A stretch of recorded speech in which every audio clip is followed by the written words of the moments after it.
Buenos días a todos. Muchas gracias a todos los que habéis participado en esta mañana, de verdad. Yo podría haber seguido con el culto de comunión. No me hubiera importado en absoluto. Tenía 40 versículos que me venían a la cabeza, esta canción ahora, no sé, de verdad que he disfrutado mucho. Muchísimas gracias. Y hoy es un día especial porque vamos a hacer una comida especial y voy a salirme un poco de la rutina que sabéis que estoy llevando. Estoy dando unos estudios del Sermón del Monte, pero en esta ocasión, a ver si no se hacen spoiler con esto que vamos a poner, voy a cambiar un poco el tema y voy a dar un tema especial. Samuel ha dicho que hemos estado haciendo o que hemos cortado algunas de las reuniones que estamos haciendo durante el año. La reunión de jóvenes, la escuela dominical. Pero no es del todo cierto que hemos cortado a Nehemías, porque hoy vamos a dar Nehemías a modo de estudio del libro, porque creo que podemos sacar muchas enseñanzas de las cuales algunos de los que estamos aquí pueden dar fe durante este, bueno, no año, sino que un poco estos meses pasados. Hemos estado estudiando algunos el libro de Nehemías en discipulados. Y creo que puede ser muy interesante que podamos estudiar esto juntos como iglesia. Así que te voy a pedir una cosa. Yo voy a poner aquí algunos textos, pero si tienes tu Biblia, yo te animo a que la tengas bien a mano, porque voy a estar diciendo algunas citas, leyéndolas, muchas de ellas estarán proyectadas, pero no todas, las leeré yo de todas formas. Pero vamos a hacer un viaje un poquito por este libro de Nehemías, ¿vale? Y ¿sabéis algo? Vivimos en la época de las suscripciones, ¿verdad?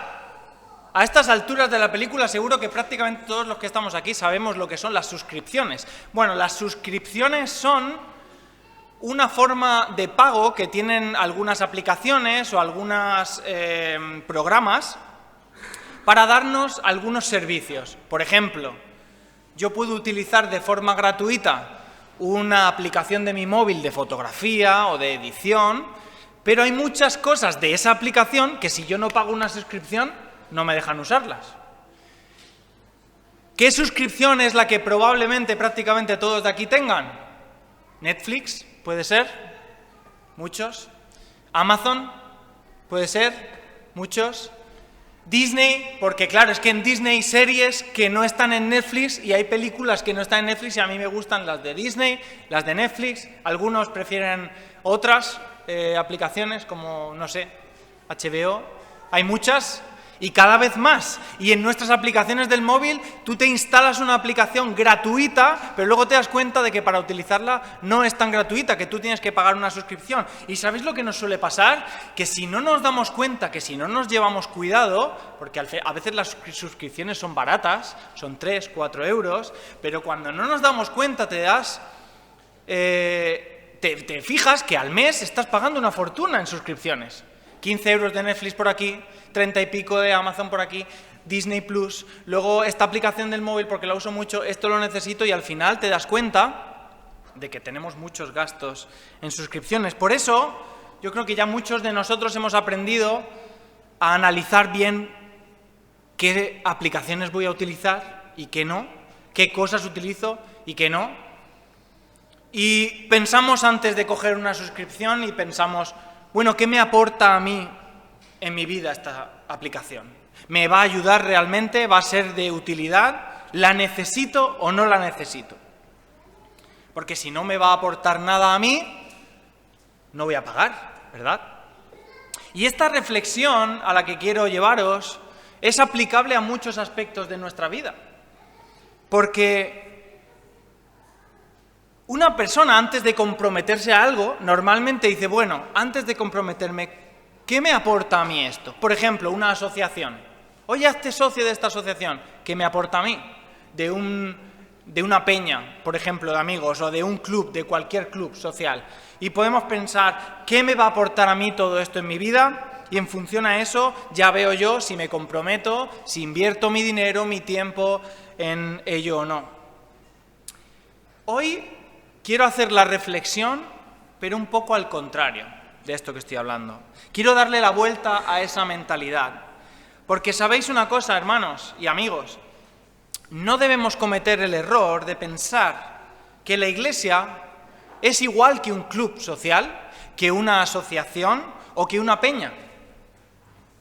No debemos tener la mentalidad de suscripción en la Iglesia, de bueno, yo únicamente vengo para ver qué me aporta, para ver qué me da a mi vida, a ver si hace mi vida más fácil. Y es cierto que la Iglesia, es decir, la comunión entre los hermanos nos aporta muchas cosas, ¿verdad?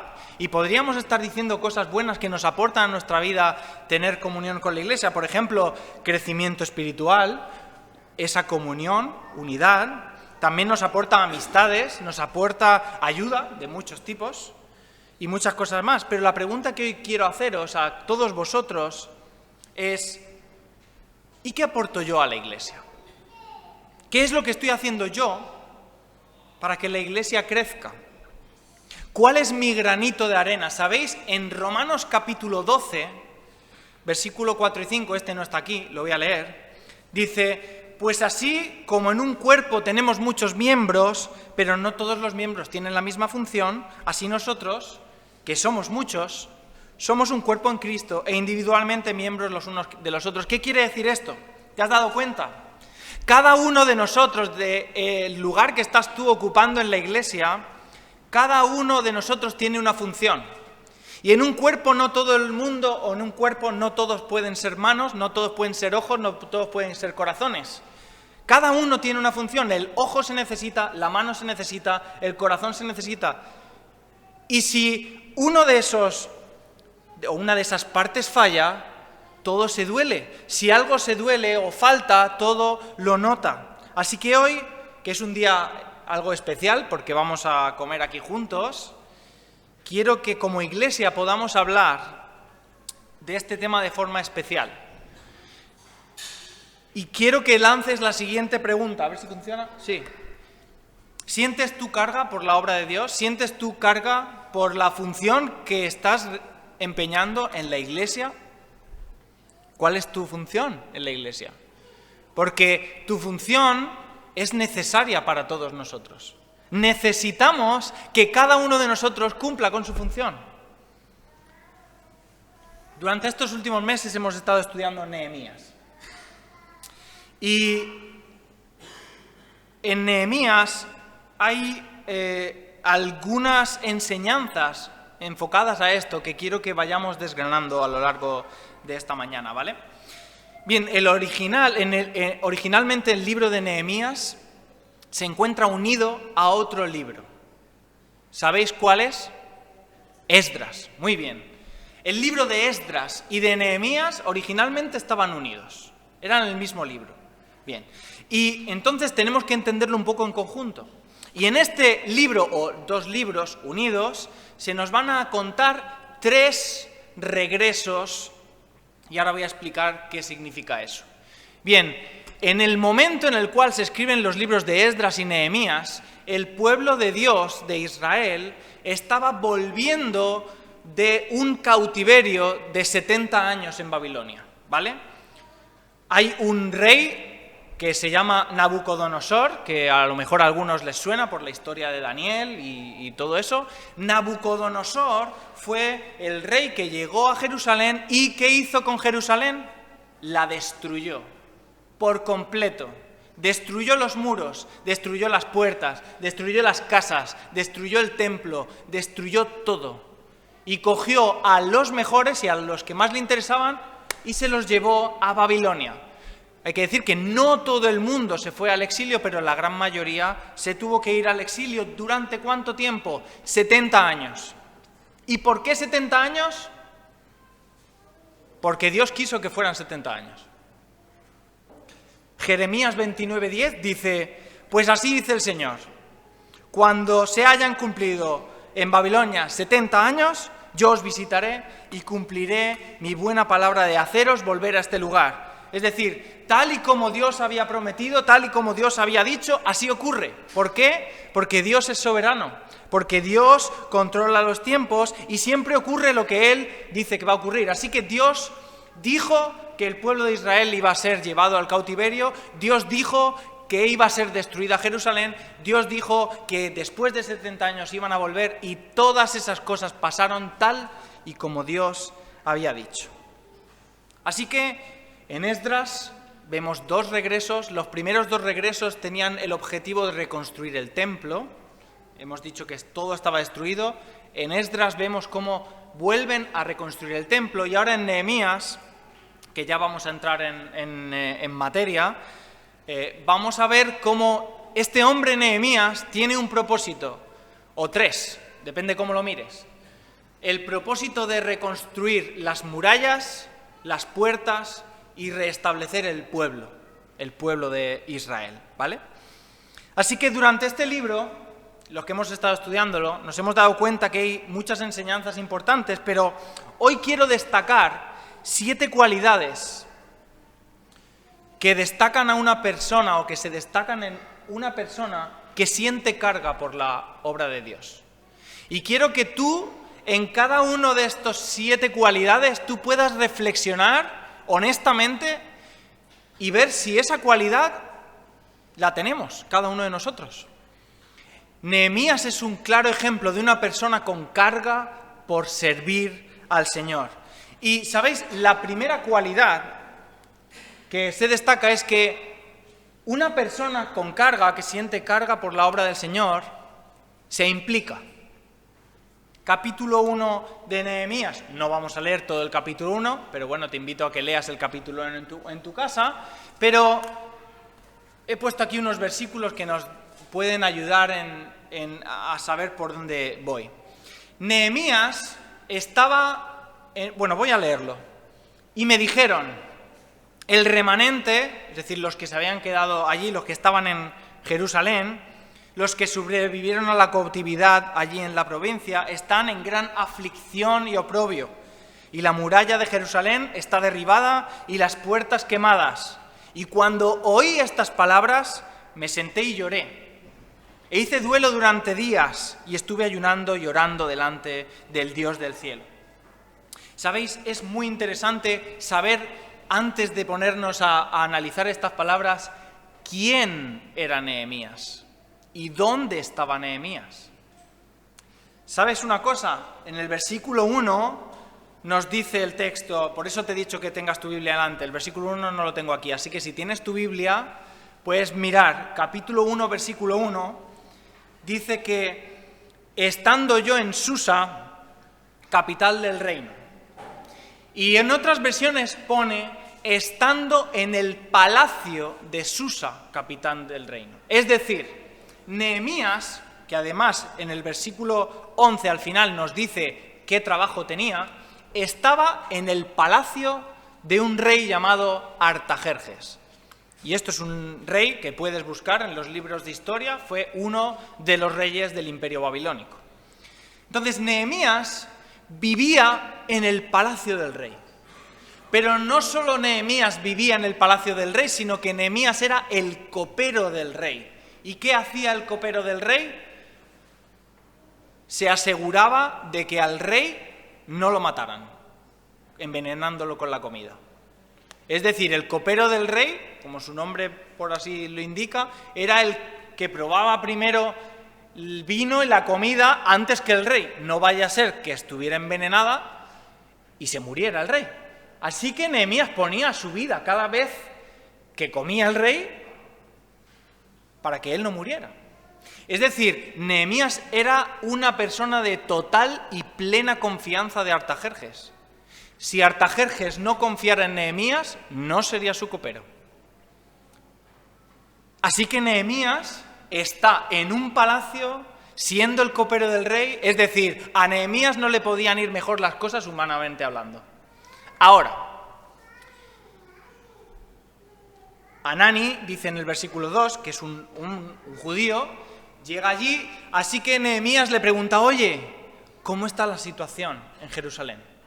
Es decir, es Nehemías el que se preocupa. Oye, ¿cómo está la situación? Y le dicen esto. El pueblo está en oprobio, las murallas están destruidas y las puertas están quemadas. ¿Y sabéis lo que hace Nehemías? ¿Sabéis lo fácil que hubiera hecho Nehemías? Habría sido, ¡buah! Pobrecillos. Oraré para que el Señor haga algo y que allí cambie la situación. ¿Qué voy a hacer yo? Lo tengo más adelante, pero ya os lo digo. Él estaba a 2.200 kilómetros de Jerusalén.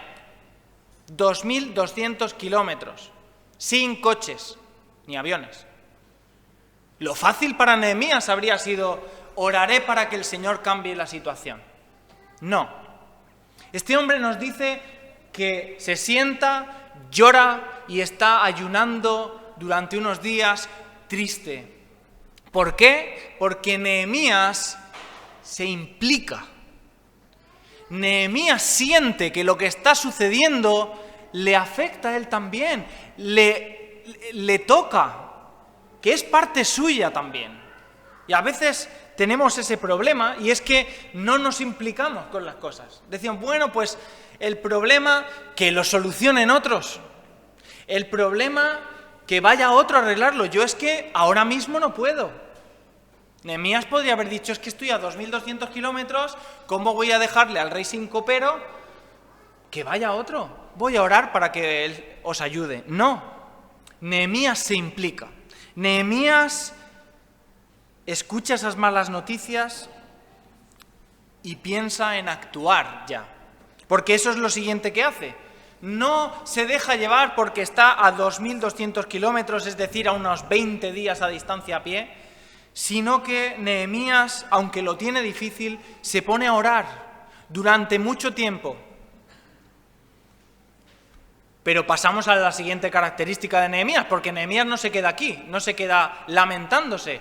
Nehemías, otra cosa que aprendemos en este libro, es que una persona con carga no solo se implica, sino que también actúa. Fijaos en el capítulo siguiente, vemos lo que pasa en esta historia. Nehemías recibe esa mala noticia, está durante un tiempo ayunando, llorando, y dice que el rey incluso notaba que su semblante estaba triste, que le pasaba algo. Así que el rey le dice, oye Nehemías, ¿qué te pasa? ¿Qué te ocurre? ¿Qué es lo que pides?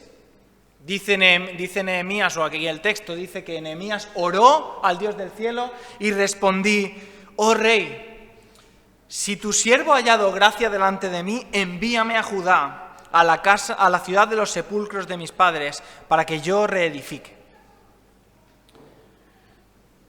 Ahora ponte a pensar un poco en esto. Si hay algo que buscamos los seres humanos en general y sobre todo en nuestra cultura occidental, en España ahora, es estabilidad. Todo el mundo busca estabilidad. Estabilidad laboral, estabilidad familiar, que yo tenga un trabajo fijo, que tenga mis cosas pagadas, que tenga tal. ¿Sabéis lo que tenía Nehemías? Estabilidad. ¿Y qué le está pidiendo al rey? Le está pidiendo tirar todo eso a la basura. No hay duda de que la situación de Nehemías era estable, era buena. No podía existir probablemente un puesto mejor para Nehemías, un estatus social, laboral, un sueldo mejor. Pero aún así, él no solo se implica, sino que actúa, porque siente carga por el pueblo de Dios, que es su pueblo, y por la obra de Dios, que él siente como su obra también, y no puede dejar pasar ese momento, y se juega todo pidiéndole a Artajerjes algo que le podía costar muy caro. Porque ¿sabéis algo? Al rey depende de cómo le pillaras. Es decir, en la historia de Esther se nos enseña una cosa, que eso en la antigüedad era así. Tú al rey no le podías hablar si él no te decía que hablaras. Tú al rey no le podías ver o ir a visitar si el rey no te llamaba. De hecho, en la historia de Esther, Esther se juega la vida por ir a ver a Asuero sin que él le hubiera llamado. Y ahora aquí vemos a Nehemías hablándole a Artajerjes, que en Esdras 7:12 nos dice que era rey de reyes, es decir, el rey del imperio, pero un imperio que tenía reyes de provincias y él era el rey de los reyes. Y vemos al copero del rey diciéndole, oye, mira, que yo me quiero ir de aquí, que dejo el trabajo. ¿Cómo podía sentarle eso al rey? Le podría sentar mal. De, oye, encima que te tengo en mi casa, te tengo en mi palacio, eres mi copero y te quieres ir a hacer un muro. Tú lo que te vas a ir es a la mazmorra. Desagradecido, ¿verdad? No se podía estar tampoco triste en esa época delante del rey. No se podía mostrar ese tipo de actitudes. Así que él, aún así, se implica tanto, ora y confía tanto en el Señor que actúa. Y es súper curioso porque antes de hablar, fijaos lo que hace Nehemías. Nehemías, Artajerjes le dice, ¿qué quieres? Y Nehemías antes de hablar dice, entonces oré al Dios del cielo. La confianza de Nehemías no estaba en que Artajerjes se iba a portar bien porque él era su copero y se llevaban bien, no. La confianza de Nehemías estaba depositada en Dios. Dios, yo quiero servirte y quiero actuar, cueste lo que cueste. Él le pide dejarlo todo, ir a Jerusalén para ayudar a su pueblo, y Dios, que es soberano, nuevamente, mueve el corazón de Artajerjes, y ¿sabéis algo? No solamente le deja ir a Nehemías, no. Le da caballos, le da personas, le da madera, le da todo lo que necesita para reconstruir las puertas de Jerusalén. Dios mueve la situación para que no solamente Nehemías pueda ir, sino que vaya con todo lo que necesita. Algo realmente increíble. Pero seguimos, porque seguimos estudiando este libro y vemos que una persona con carga no solo se implica y actúa, sino que Nehemías sirve. Cuando Nehemías llega a Jerusalén, se da cuenta de que todo lo que le habían dicho de la situación de la ciudad era verdad. O incluso peor, podríamos decir. Era una situación muy mala. Ahora, una persona como Nehemías, la gente podría pensar, bueno, ya viene este a mandarnos aquí a todos y a decir, venga, tú haces esto, tú haces esto, tú haces esto.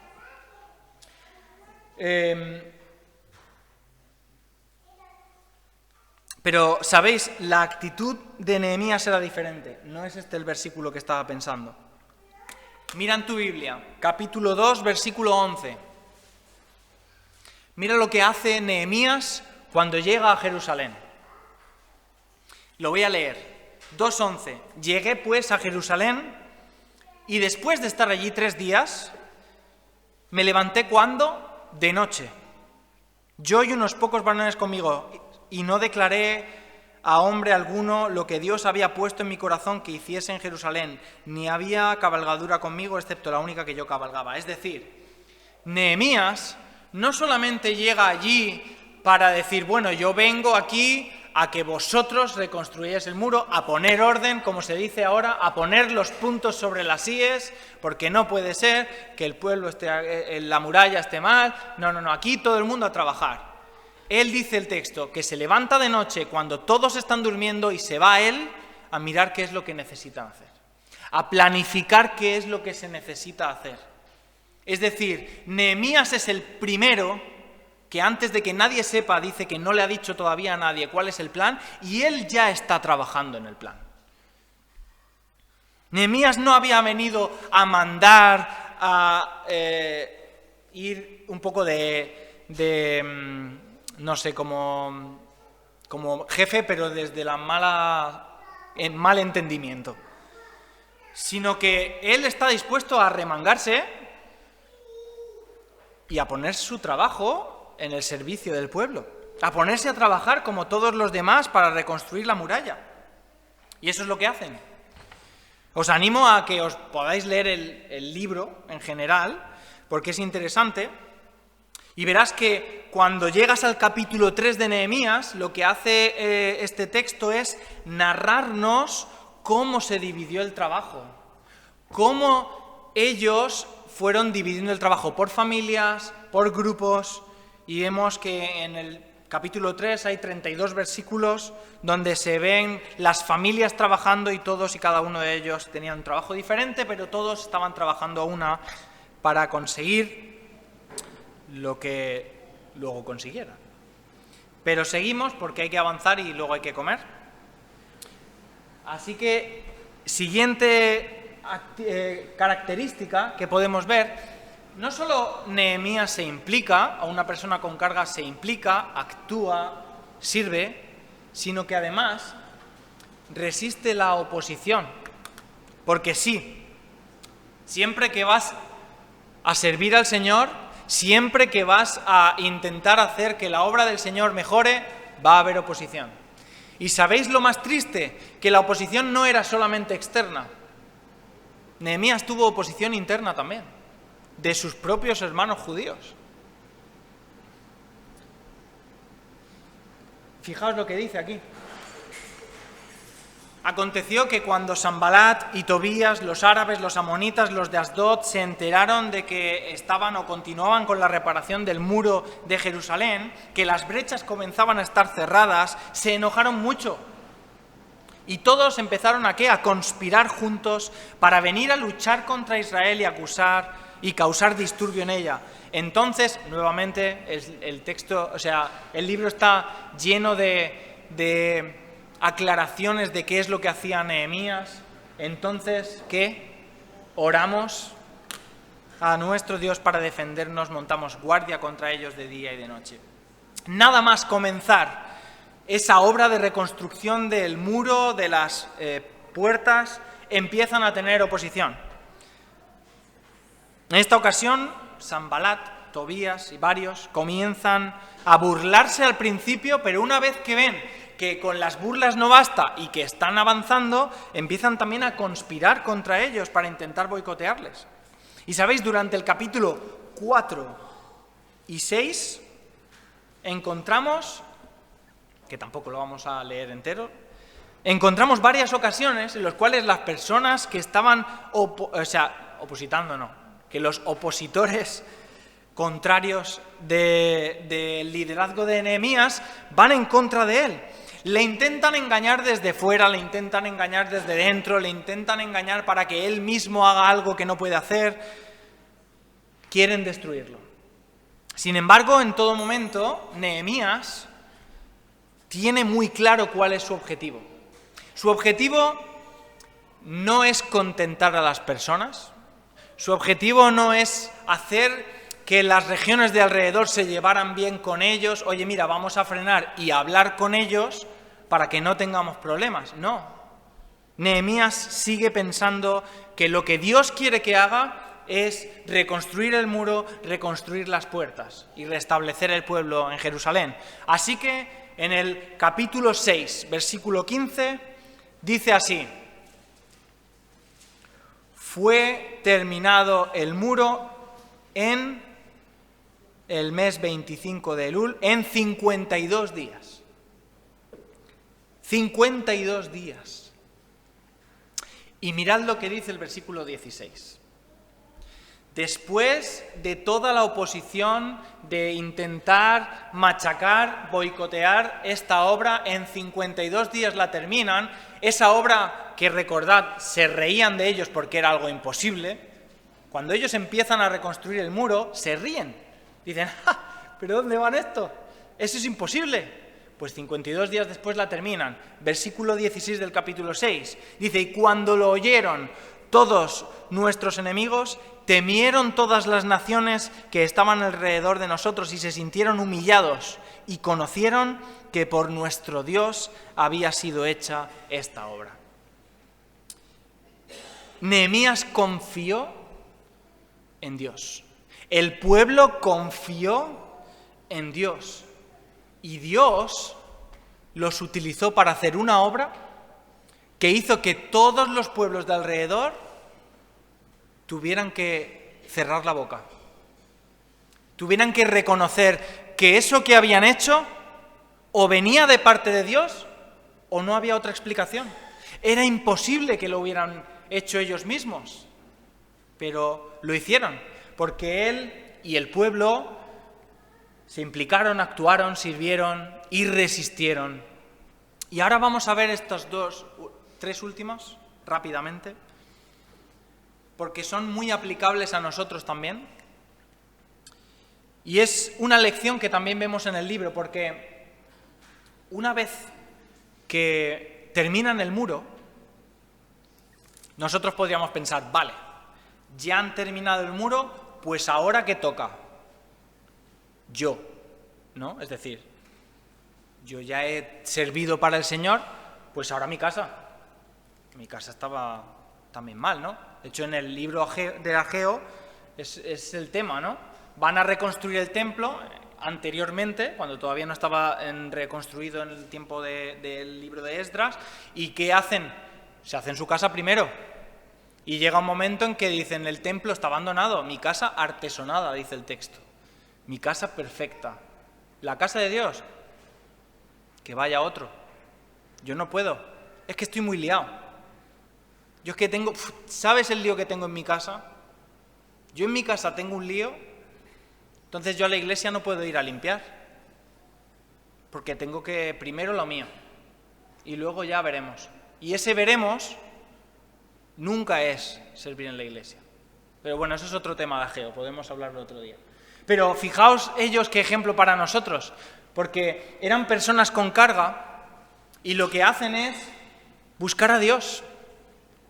Cuando terminan el muro, capítulo 8, capítulo 9 de Nehemías, ¿sabéis lo que hace el pueblo?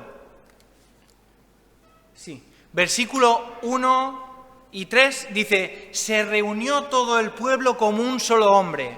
Aquí había unidad, no, lo siguiente, o sea, estaban todos unidos. Se reunió el pueblo como un solo hombre en la plaza que estaba delante de la puerta de las aguas. Y pidieron al escriba Esdras que trajera el libro de la ley de Moisés, que el Señor había dado a Israel, es decir, el Pentateuco, la palabra de Dios. Versículo 3 dice, y leyó el libro frente a la plaza que estaba delante de la puerta de las aguas, desde el amanecer hasta el mediodía, en presencia de los hombres y mujeres y de los que podían entender, y los oídos de todo el pueblo estaban atentos al libro de la ley. Cuando llegamos a los capítulos 8 y 10, vemos algo importante. Y es que el pueblo de Dios buscó ponerse en paz con Dios y le piden a Esdras que leyera la ley de Dios. ¿Sabéis de dónde venía el pueblo? De un exilio, es decir, de un cautiverio. Jerusalén, ¿qué había sido? Destruida. ¿Por qué? Porque habían abandonado a Dios. Y cuando ellos reconstruyen la ciudad, dicen, ¿de dónde venimos?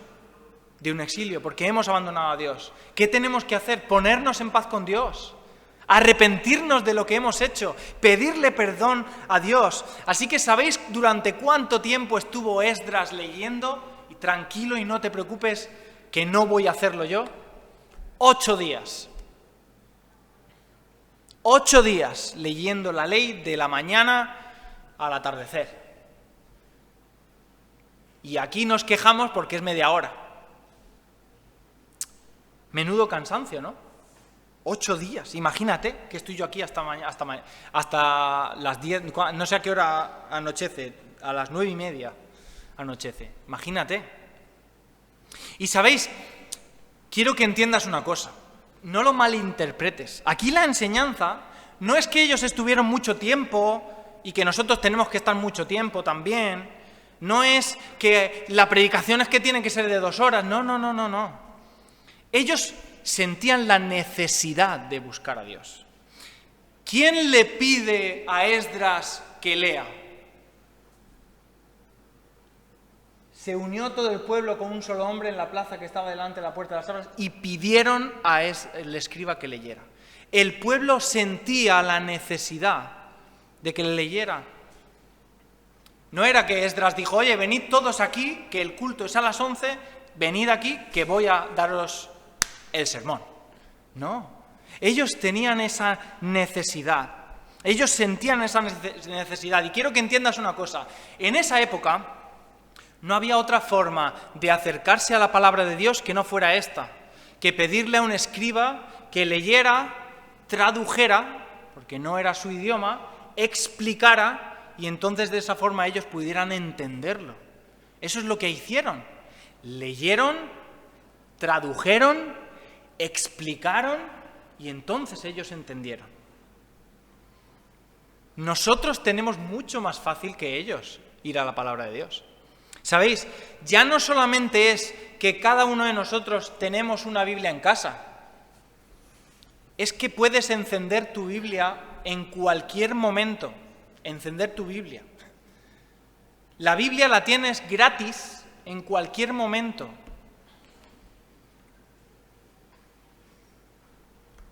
Sin embargo, ¿cuántos de nosotros, y no quiero que levantemos la mano, pasamos 20 minutos al día leyendo y orando a Dios? ¿Cómo cambia si la pregunta es cuántos de nosotros pasamos 20 minutos al día viendo Netflix o alguna serie? Seguro. Pero orando y leyendo a Dios, ¿pasamos 20 minutos diariamente? ¿Media hora? ¿Cuántos levantaríamos la mano si decimos durante esta semana cuánto tiempo hemos pasado diariamente o alguno de nosotros ha estado todos los días de esta semana, porque Esdras estuvo 8 días de la mañana a la noche? ¿Alguno de nosotros hemos estado durante esta semana, estos, por ejemplo, por decir lo mismo, 8 días leyendo 15 minutos sin fallar un día?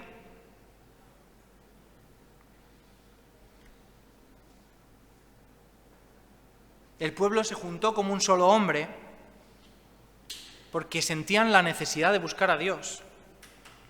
Y sabéis, cuando buscamos a Dios juntos, las diferencias que pueden tener en el pueblo se disipan. Seguramente que entre ellos había alguna rencilla, es que somos seres humanos, seguro. Pero cuando se trata de adorar al mismo Dios, cuando se trata de tener la misma fe, cuando todos vamos al mismo ritmo, por así decirlo, al mismo lugar, esas diferencias dan igual. Ellos se juntaron, se unieron para buscar a Dios. Pero lo siguiente es peor todavía, si esto te parece fuerte. Porque la siguiente palabra es una palabra prohibida. Porque no solo buscaron a Dios, ya estoy terminando, sino que se comprometieron con Dios. Uy, la palabra compromiso. Yo tengo buenos amigos que ya tienen una edad y le digo, bueno, ¿qué? ¿Tú cuándo te vas a casar? No, yo es que no quiero compromisos. Yo compromisos ninguno. Yo soy libre. Y no solamente en temas de relaciones, sino que no quiere compromisos de ningún tipo con nadie. Qué miedo esa palabra, compromiso, ¿verdad? Comprometerse. Pues esta es la consecuencia más lógica de alguien que busca a Dios de verdad y se da cuenta de que ha hecho mal y que tiene que cambiar. Ellos se dan cuenta de que durante 70 años del exilio eso había sido porque ellos habían fallado, habían abandonado a Dios. ¿Y en qué se comprometen? Pues en el capítulo 9... al final, y el capítulo 10 es una lista de aquellos que lo firman, ellos hacen una renovación del pacto. Ese pacto que Dios hizo con Moisés, con su pueblo, que ellos habían roto, ellos hacen una renovación del pacto. Dice, a causa de esto nosotros hacemos un pacto fiel y por escrito, y en este documento hay la siguiente lista de nombres. Capítulo 10 puedes leer todos los nombres que están ahí firmados. Y ellos se comprometen con Dios. Renuevan el pacto que habían roto, el pacto que Dios había hecho con Moisés. ¿Cuánto nos cuesta comprometernos, verdad? Todos tenemos demasiadas cosas. Y comprometernos a algo más, pues que ya no nos da tiempo. La pregunta es, ¿se podría haber reconstruido el muro en 52 días sin el compromiso de la gente? No. ¿Crees que habría cambiado algo de esa mala situación que el pueblo tenía si la gente no se hubiera comprometido? No. Y muchas veces nosotros pensamos, es que la iglesia no crece. Ay, es que necesitamos más niños o más familias nuevas. Es que la situación que estamos viviendo, qué difícil es. Sin embargo, no nos comprometemos. No estamos dispuestos a comprometernos. ¿Quién va a cambiar Archena si queremos que el pueblo de Archena reciba el Evangelio y la gente escuche? ¿Quién lo va a hacer si nadie se compromete a hacerlo? Necesitamos implicarnos, actuar, servir, resistir la oposición que vendrá, buscar a Dios, pero en definitiva todo eso es comprometernos. Necesitamos comprometernos con Dios. No va a cambiar nada si no nos comprometemos. No vamos a cambiar ni siquiera la situación de nuestra propia iglesia si no nos comprometemos. Si Nehemías hubiera dicho, ay, pobrecillos, yo estoy en el palacio, estoy muy lejos, ay, pobrecillos, voy a orar para que el Señor haga algo. Pero él no se compromete. Probablemente el Señor lo hubiera utilizado otros medios, pero está claro que necesitamos compromisos.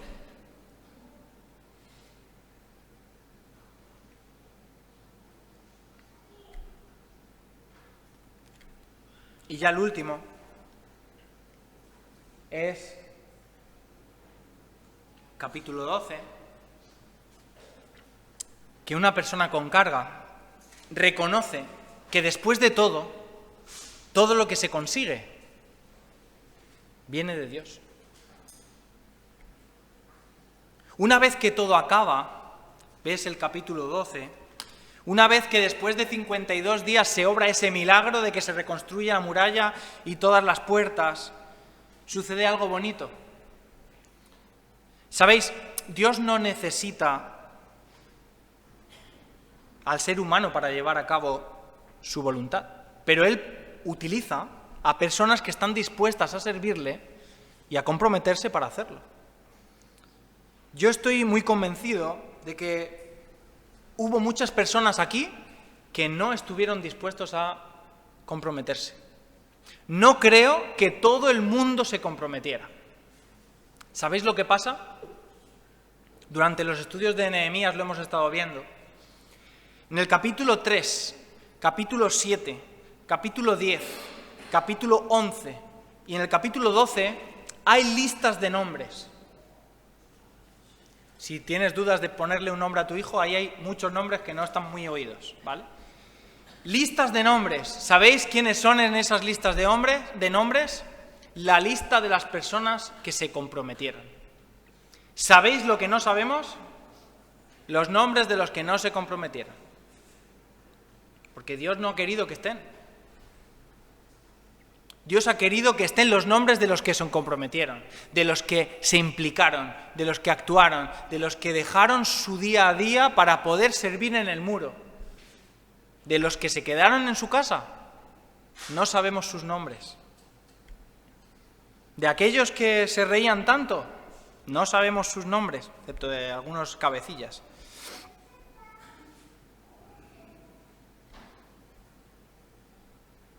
Y cuando ellos terminaron el muro, lo último que hacen es dedicar el muro a Dios. Y es una forma de reconocer y decir, Señor, esto que hemos hecho ha sido gracias a ti. Y lo que hacen es algo muy curioso, porque hacen un coro, no sé si es gospel, es un coro, y hacen dos coros, la mitad del pueblo va en un lado, la otra mitad del otro, van por encima del muro y se juntan. El capítulo 12 lo narra, pero es algo que hacen para dedicar el muro y toda esa obra a Dios, para reconocer que si no hubiera sido por Él, nada hubiera sido hecho. Así que este es el resumen. Y es lo que quiero que cada uno de nosotros nos preguntemos, y es, ¿sentimos nosotros carga por la obra de Dios? ¿Estamos nosotros implicados? ¿Estamos nosotros actuando? ¿Estamos sirviendo? ¿Estamos resistiendo la oposición? ¿Estamos buscando a Dios como iglesia juntos, unidos? ¿Estamos comprometidos con Dios? Y si conseguimos algo, ¿estamos reconociendo que es Dios el que ha conseguido todo eso? Hermanos, si queremos que la situación cambie, tenemos que cambiar nuestra mentalidad. Tenemos que comprometernos.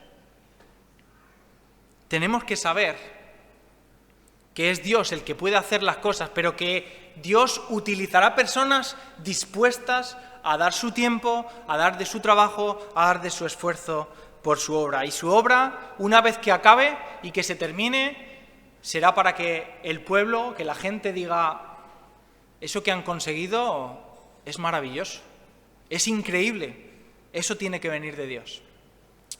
Vamos a orar. Señor y Padre, te damos las gracias por este tiempo, por este libro de Nehemías donde podemos aprender tantas cosas. Te damos las gracias por, Señor, que tú nos permites servirte y que tú nos utilizas.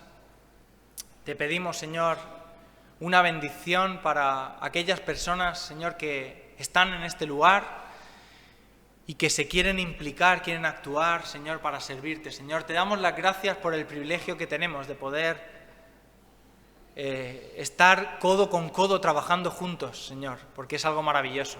Te pedimos que tú nos des ese espíritu, igual que el pueblo en ese momento, de que estemos unidos, que estemos buscando servirte. Y gracias, Señor, porque como hemos dicho esta mañana, eres tú el que nos ha salvado, eres tú el que nos ha dado vida cuando estábamos perdidos, Señor, y te damos las gracias por ello, gracias por dar tu vida por nosotros. Te pedimos ahora que este tiempo de comunión sea de bendición y para tu gloria. En nombre de Cristo Jesús. Amén.